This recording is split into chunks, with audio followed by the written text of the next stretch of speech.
Summer's around the corner, and I really wanted to show you how cool this 15-foot extra wide umbrella is that we got last year. We ended up leaving the base on the back patio, so I wanted just to show you what condition it's in, how well it's held up, just the quality overall, and why we love this thing so much. So first off, as you can tell, it is super wide. It's 15 foot from one end to the other and a 9 foot across. This thing does not tilt, but it is kind of curved a little bit more like a dome shape on the top. So you still have some additional shade from different angles depending on where the sun is. So let me kind of show you, right? It's 15 feet all the way across. And we've left this umbrella out all year, including the winter, just because we forgot to put it up. And you can barely see any fading, no tears at all.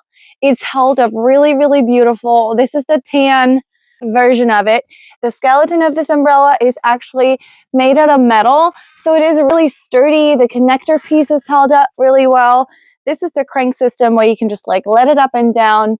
You have a pin up here to secure it, but it does have little ventilation holes in the top of each of these areas right there. And those are the reason why this has held up so well. We live in an area where it's really windy, even in the summer. So I was a little nervous about putting up a big umbrella like this with that much wind. Honestly, completely unfounded. The base is super sturdy, which I'll show you next. But because of those little ventilation holes, the umbrella has an opportunity to kind of just move and let the air flow without just being completely held down and functioning more like a sail than an umbrella. So like that. The material itself is also UV resistant, waterproof, and just does the job well. Let me show you some other things that make this a really sturdy option.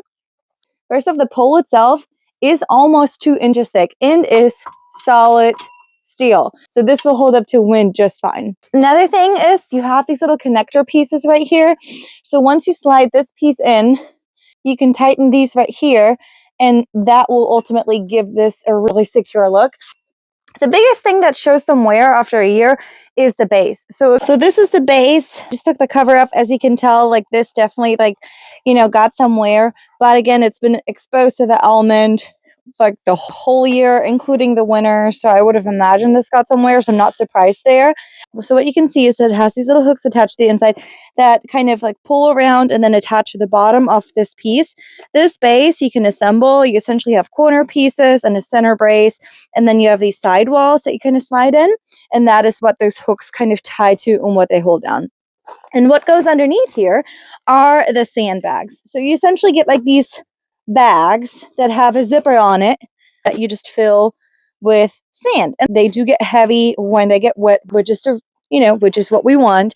And this is what holds down your base, and they're long enough where they essentially go from here all the way to the other side of this base, and then from here all the way to the other side of the base. And this cover is really just for looks, so I'm not really upset that it's again has some holes or some tearing, because really doesn't matter.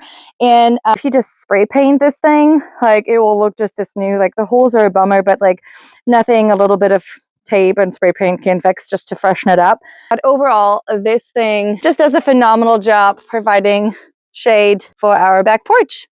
And if you're looking for a way to get some large shaded area for your porch, this is the way to go.